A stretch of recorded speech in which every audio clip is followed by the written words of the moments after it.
Bonjour mes amis, nous allons voir aujourd'hui ce que ça signifie quand un ex t'a bloqué. Il y a bien quelque chose de dur sur Terre, c'est d'une part vivre une rupture amoureuse qui est déjà compliquée. La deuxième chose c'est, t'as envie de revenir vers cette personne, tu l'aimes, et il y a déjà une forme de décalage entre ce que toi tu ressens et l'autre qui fuit, et en plus il te bloque. Et là t'arrives dans une forme de douleur qui est gigantesque. Aujourd'hui, je veux pas arriver sur un discours qui te dirait un blocage c'est normal, c'est pas grave, sois patient. J'aimerais qu'on comprenne ensemble les mécanismes psychologiques qui mènent à un blocage. Déjà comprendre selon le profil de ton ex pourquoi est-ce que cette personne a fait ça, et ensuite voir quels sont tes pourcentages de chances selon ta situation que ça se débloque, puis on va voir ensemble comment faire pour contourner ce blocage tout en restant dans le respect de l'autre. On a de la chance, la psychologie s'est chargée d'étudier ça pour nous. Ils ont fait des études pour essayer de comprendre qu'est-ce qui fait qu'on vient bloquer quelqu'un. À noter qu'aujourd'hui, on ne parlera pas des cas extrêmes, comme par exemple, si jamais il y a violence, si jamais vous vous êtes tapé dessus, évidemment qu'il y a des chances que l'autre t'ait bloqué. Si jamais tu as envoyé 300 000 SMS, j'ai envie de te dire que qu'importe le profil de ton ex, au bout d'un certain nombre d'SMS, quelqu'un pourrait être juste lassé. Ce qu'on va voir aujourd'hui, ce sont les situations où le blocage semble extrême, semble disproportionné par rapport à ce qui s'est passé. Certes, on a eu peut-être quelques mots qui n'allaient pas l'un et l'autre. Certes, au bout d'un moment, l'autre dit stop 2-3 fois. Mais tout d'un coup, ce blocage semble comme extrême. Que ce soit un blocage sur WhatsApp, sur SMS, sur les réseaux sociaux, voire même un blocage dans ton cercle d'amis. Cette personne ne veut plus du tout te voir. Donc non, si tu as une mesure restrictive d'éloignement, on ne parlera pas de ce cas de figure. Par contre, dans 99% des cas, 99,9% des cas, le blocage semble étonnant. Tu n'arrives pas à comprendre précisément pourquoi il y a ça. Toi, tu es dans une démarche de discussion, l'autre est dans une démarche de stop, je bloque tout, et tu ressens cette frustration. Et je te parie qu'aujourd'hui, si tu regardes cette vidéo, tu auras moins cette frustration.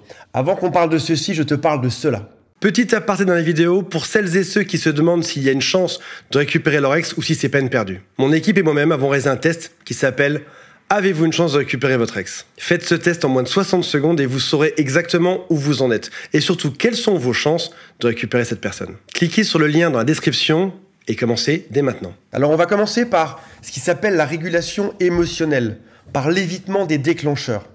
Bloquer son ex est souvent motivé par le besoin de se protéger émotionnellement en évitant un stimuli douloureux.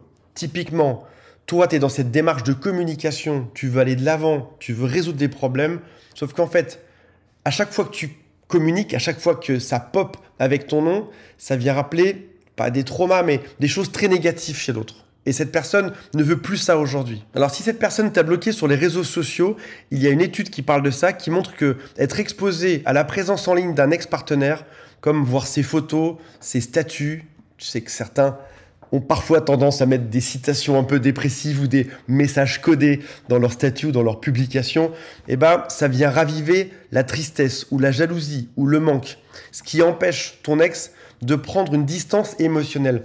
Qu'on se mette bien d'accord. Ce n'est pas parce qu'on bloque qu'on veut quitter à tout jamais. Parfois, c'est juste qu'on a besoin temporairement de prendre une distance émotionnelle. Des recherches ont montré sur le site Frontiers, qui est une très belle étude psychologique à ce sujet, je vous mettrai le lien sous cette vidéo, qu'une exposition prolongée à la présence en ligne d'un ex-partenaire peut exacerber de la tristesse, alimenter des comparaisons et entraver le détachement émotionnel, retardant ainsi, en fin de compte, le rétablissement psychologique. Quand on a une relation amoureuse dysfonctionnelle, où il y a des problèmes, où il y a des disputes, on a ce besoin de se rétablir psychologiquement. C'est pas qu'on te quitte pour toujours, c'est juste que là, besoin de respirer un petit peu, besoin de penser à autre chose. D'autres études, comme la seconde qu'on va voir aujourd'hui, qui sont des études qui sont extrêmement complètes sur plusieurs centaines de participants, montrent que continuer à voir son ex sur les réseaux sociaux prolonge la détresse. Donc on est dans la même chose que la première, tu vois, on arrive exactement dans... Globalement, les résultats suggèrent que l'exposition à un ex-partenaire via Facebook, par exemple, peut entraver le processus de guérison et de dépassement d'une relation passée. On comprend bien que venir te bloquer peut donc venir réduire les ruminations et le stress post-rupture. Encore une fois, quand je parle de rupture aujourd'hui, c'est, dans notre cas de figure, c'est ce qu'on va voir, c'est très souvent des ruptures et des blocages temporaire, c'est juste un besoin de respirer, j'ai besoin de couper, j'en ai marre de ruminer, j'en ai marre de ce stress, j'ai besoin de me sortir un grand coup de tout ça. À noter que toi, tu es sûrement dans une autre phase. Toi, tu es dans une phase de compréhension.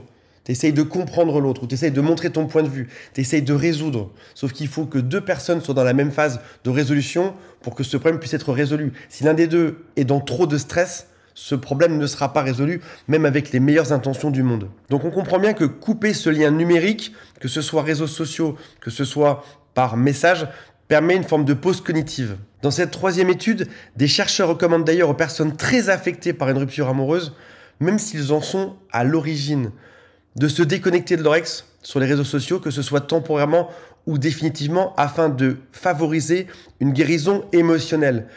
Cette étude est assez longue à lire, mais on sent bien que si tu veux aller mieux vite, déconnecte. Et mieux vite, peut-être dans une notion temporaire. Je veux aller mieux rapidement. Et une fois que j'irai mieux, je serai capable de revenir dans cette relation et de pouvoir communiquer à nouveau dessus. Pourquoi est-ce qu'on recommande le silence radio ? Finalement, c'est le même moteur psychologique que lorsque quelqu'un te bloque. Cette personne me bloque parce qu'elle a besoin de faire une forme de silence radio. Je recommande sur cette chaîne depuis le début de faire des silences radio. On est donc sur une stratégie de no contact, d'adaptation positive, très dur à dire, qui s'avère bénéfique pour la récupération psychologique. Le fait de maintenir un lien en ligne avec son ex peut entraver le processus du deuil amoureux, alors que rompre ce lien aide généralement à aller de l'avant. Encore une autre étude de 2015 suggère que les individus en grande détresse devraient se déconnecter complètement de leur ex-partenaire sur les réseaux sociaux afin de faciliter la guérison. Donc dans cette première partie, on découvre quelque chose que vous deviez soupçonner. Cette coupure franche permet de diminuer progressivement l'attachement résiduel afin d'éviter les pics de souffrance. Le matin, ton ex n'a peut-être pas envie de savoir qu'il y a 10 messages qui ont popé dès son réveil, dans lequel tu vas lui faire des reproches, tu vas lui dire il faut qu'on parle, tu vas lui dire que tu regrettes, tu vas alterner probablement de quelque chose de très froid à quelque chose de très chaud, je te déteste, je t'aime, il faut qu'on en parle. Ces messages, évidemment, sont stressants. Pour toi, au moment où ils sont envoyés, ils ont du sens. Cette personne qui est dans probablement une autre démarche, à un autre moment de sa psychologie, va recevoir ça même à un autre moment de la journée, va recevoir ça à 7 h le matin en se réveillant, ça va générer du stress. Et au bout d'un moment, ça coupe net. J'ai créé une formation vidéo en 12 modules qui s'intitule « Récupérer son ex en 60 jours ». Le programme de formation s'affiche juste ici. Pour vous inscrire gratuitement, le lien est dans la description. J'aimerais qu'on parle maintenant du style d'attachement parce qu'il va y avoir des différences là-dedans. Un style d'attachement, qu'on soit évitant ou anxieux, va forcément influencer sur le fait de bloquer l'autre. Moi, j'ai été attachement anxieux pendant quasiment toute une vie. Les personnes qui ont un style d'attachement anxieux, les dépendants affectifs, ont du mal à lâcher prise. Elles restent préoccupées par leur ex, éprouvent une détresse accentuée et tentent le plus souvent de rétablir le contact. Les gens que j'ai en ligne, je dirais 4 fois sur 5 ou 3 fois sur 4, ce sont des gens qui ont un attachement anxieux. Ils ont du mal à couper ce lien. Pour eux, se faire bloquer, c'est quelque chose d'insupportable. Ils ont ce besoin de se connecter à l'autre, ils ne peuvent pas vivre sans l'autre et tout d'un coup, on leur coupe cette possibilité. C'est difficile. Je vais vous mettre une exception par la suite. À l'inverse, les individus qui ont un style d'attachement évitant cherchent à se protéger en prenant leur distance.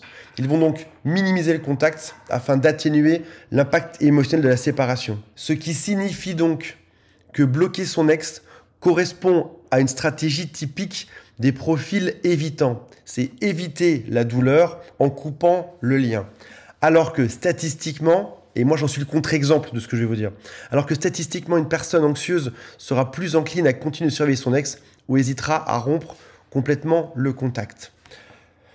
Je suis pourtant l'exception dans ma vie à cette règle. Je veux bien que vous le compreniez ça, parce que il faut voir que même si statistiquement, très souvent ça se passe comme ça, à 60%, 70% des cas, il y a aussi des exceptions. Moi qui suis de style attachement anxieux, j'ai pourtant tendance, suite à une rupture, pas à chaque fois, mais ça m'est déjà arrivé souvent dans ma vie, à bloquer. Et ce n'est pas tant de mon style d'attachement, c'est plutôt pour la raison qu'on a vue précédemment. Parce que ça me génère tellement de stress, je suis tellement sensible quand je suis en rupture amoureuse, que même étant anxieux, j'ai besoin parfois de tout couper temporairement. Donc pendant quelques jours, quelques semaines, parfois c'est juste quelques heures, je vais bloquer parce que juste mon état émotionnel interne va dans tous les sens et j'ai besoin d'une forme de pause. Donc ça veut dire que tu vois, tu peux être aussi anxieux et pour autant bloquer l'autre. Alors en troisième point, j'aimerais qu'on parle de stratégie d'évitement adaptative. On a vu ou on comprend que bloquer son ex s'inscrit dans un mécanisme d'évitement. Je ne veux pas souffrir, ça me fait trop mal, j'ai besoin de faire une pause, je vais couper de manière numérique mon ex. On voit aussi que ça va venir réduire nos émotions négatives. Je n'ai plus de stimuli, donc temporairement je me sens mieux. On voit aussi que ça offre un répit émotionnel. Ouf, ça y est, je respire enfin. Je n'ai plus à me demander en permanence si mon téléphone va sonner, ou je vais me faire insulter, ou cette personne va me faire une déclaration. Je peux enfin tenter de penser à autre chose temporairement. Donc je peux aller mieux. Un peu comme après un marathon, j'aurais besoin de m'allonger. Si je n'avais pas 5 kilos de trop, que je pouvais faire des marathons, je pourrais m'allonger pour me remettre un peu de cet effort. Ben là, c'est pareil. Il y a beaucoup de disputes, une espèce de marathon de disputes, et tout d'un coup, je bloque tout, je peux enfin m'allonger et respirer. Et c'est là qu'on va ajouter une notion intéressante dans l'étude psychologique sur frontiersyn.org, c'est que si l'évitement est prolongé indéfiniment, il peut freiner le processus de résilience, ce qui va venir retarder le travail du deuil. Et c'est là qu'on va arriver sur quelque chose d'intéressant. Ça signifie que bloquer à court terme est quelque chose d'extrêmement bénéfique, donc c'est comme ça qu'il faut que tu le vois si tu as été bloqué. Néanmoins, à long terme, ça empêcherait de progresser. On reprend l'analogie du marathon. Si jamais je fais un marathon, possible que ça m'arrive un jour, si jamais je fais un marathon et que je m'installe sur un canapé pendant 1 heure ou 2, voire même pendant un jour, génial. Si maintenant je m'installe sur ce canapé pendant 6 mois, on sent bien qu'il y aura quelque chose qui ne sera pas logique, ce ne sera pas normal, ce ne sera pas naturel. Ça va probablement m'empêcher de progresser dans ma vie ou même, voire même de refaire un marathon. Et c'est là qu'on arrive sur quelque chose d'assez contre-intuitif. Je t'en parle parce que souvent, on voit le blocage comme une forme d'injustice atroce, comme un blocage à vie. J'aimerais juste te montrer que c'est quelque chose d'extrêmement positif. Couper net favorise le fait de se sentir mieux rapidement.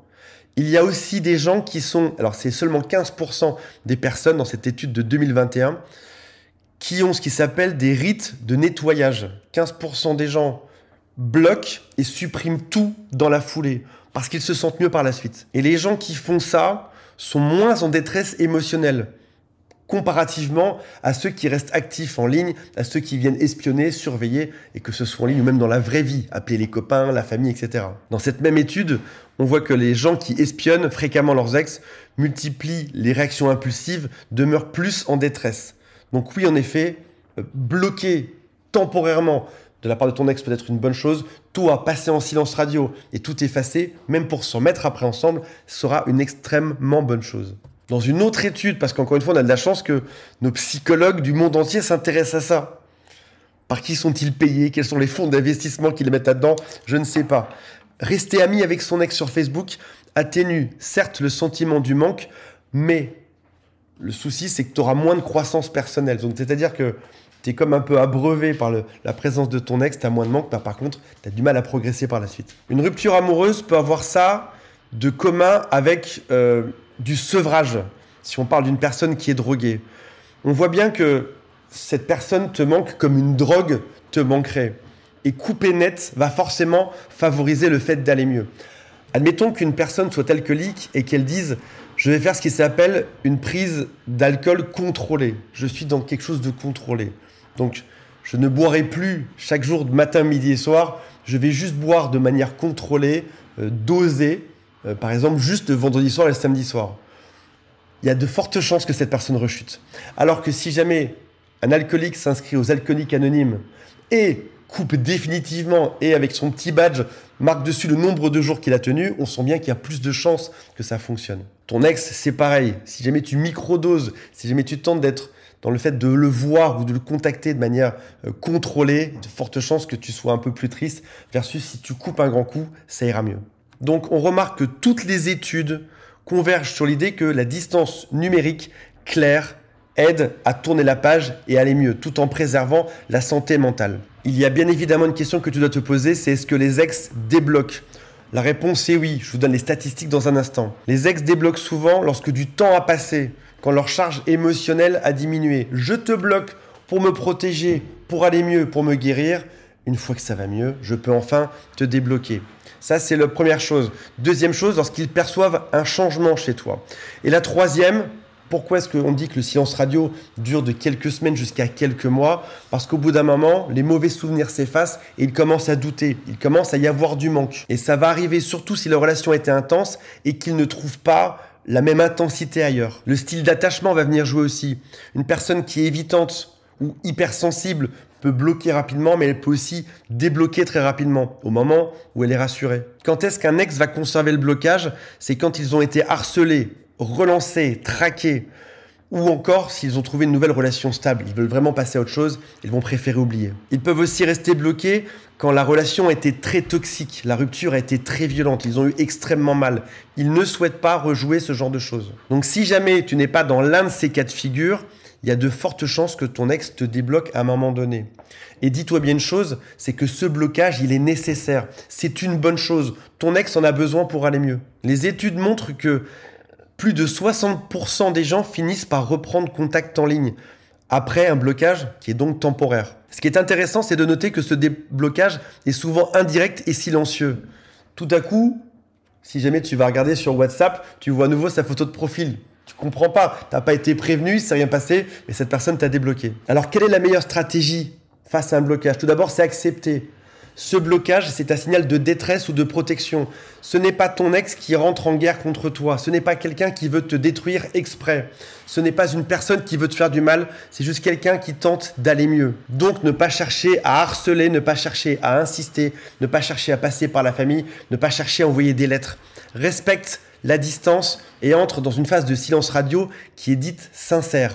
C'est le moment idéal pour bosser sur toi. Tu as le temps. Profites-en. On ne se remet pas dans une relation avec deux personnes qui sont exactement pareilles. Vous deux, à ce niveau de conscience, il y avait un souci, ça ne marchait pas. Il faut que les deux progressent et montent en niveau de conscience d'eux-mêmes et travaillent sur eux-mêmes pour que cette relation ait une chance de fonctionner par la suite. Donc c'est le moment idéal pour bosser sur toi. Et je vais dire quelque chose, c'est fais ça vite. Dépêche-toi, si ton ex te débloque, généralement ça dure quelques semaines, au moment où ton ex te débloque, tu as intérêt à revenir rapidement avec quelque chose de neuf à présenter.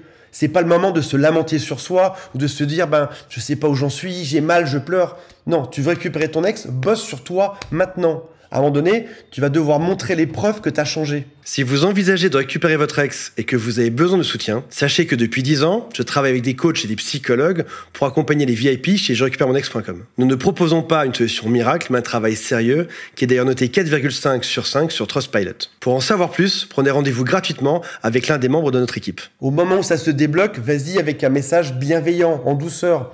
Tu peux par exemple voir que ton ex t'a débloqué sur WhatsApp à un moment donné, sans même t'avoir prévenu, et t'envoie un petit message du genre « Je respecte ton besoin de distance, si jamais un jour tu veux reparler, je serai là sans pression ». À noter que si ton ex vient de te débloquer aujourd'hui, hier ou avant-hier, il y a de fortes chances que l'étape d'après, ce soit en effet le fait qu'on en reparle ensemble. Il faut respecter sa liberté, être rassurant et ne pas envahir directement. À éviter, parce que je sais que certains d'entre vous vont le faire, créer des faux comptes pour surveiller, écrire sur d'autres plateformes « Ah, tu m'as bloqué ici, je vais venir sonner chez toi », faire pression par des amis en commun, publier des contenus qui sont ambivalents, qui sont même limite agressifs ou trop personnels. Déjà, cette personne te bloque parce qu'elle en a marre. Elle n'a aucune envie que tous ses amis viennent lui dire « Ton ex est en train de publier que tu es un monstre sur les réseaux sociaux ou que la vie est déprimante ». Si ton ex te bloque, c'est qu'il ne veut plus de nouvelles. Donc respecte ça si tu veux augmenter tes chances de conquête amoureuse. Voilà mes amis, j'espère que ça vous a intéressé. Je vous rappelle qu'il y a plein de cadeaux qui sont juste sous cette vidéo. Des PDF de livres offerts juste en dessous. Une application gratuite qui contient des formations gratuites. Toute mon équipe qui est là pour vous écouter, pour vous aider. Tout ceci, c'est juste en dessous. Salut à tous, bye.